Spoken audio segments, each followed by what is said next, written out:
Hey, thank you so much for having me back on the show. I appreciate it. Well, I think it's all really just about the guidance. So, like you mentioned, the expectations are sky high, and that's really as a result of all of the hyperscalers. So, the CapEx guidance that we've seen from Meta, Amazon, Microsoft all throughout the year, as well as a read through from other companies like SMCI, for example, that reported big earnings, which has to do with Nvidia. So, expectations are high. The stock is expensive and clearly crowded and up a lot. And what buy side wants to see is over $25 billion on the revenue guide for the April quarter. Consensus is sitting here at around 23 to 24 billion. So investor expectations are already that they guide ahead of that. And clearly this is just a high bar.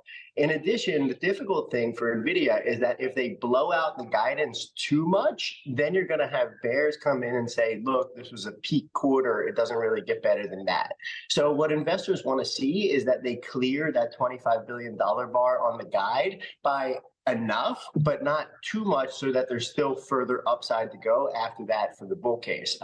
We just think that at this point, Nvidia is crowded, expensive, and a bit of a healthy pullback would be nice for the stock and give investors another chance to get in before the next leg up. Right, Josh, let me pick up on that. The valuation, obviously big concern to most investors out there. And right now, Nvidia is trading on 35 times this year expected profits.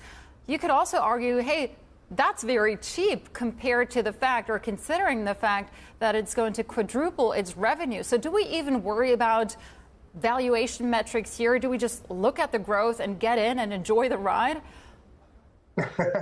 No, look, I agree with you. So if you look at something like a PEG ratio, so price to earnings to growth, that 35 times earnings is not that inflated, right, for all of the growth that they're likely to see going forward and the scarcity value on this growth.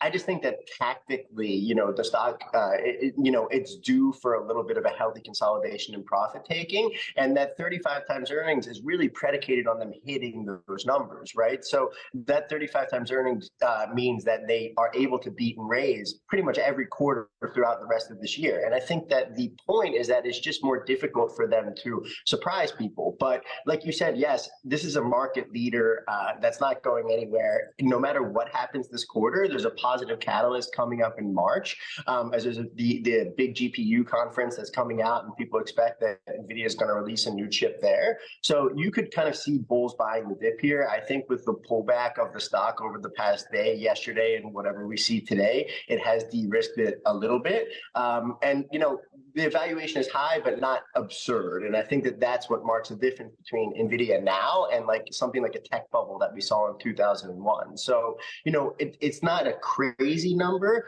but it's just like a little overbought in the near term. So that's where I think the profit taking kind of fear comes. But I think that it would consolidate there and take another leg up, kind of anyway, based on the growth that you've also articulated.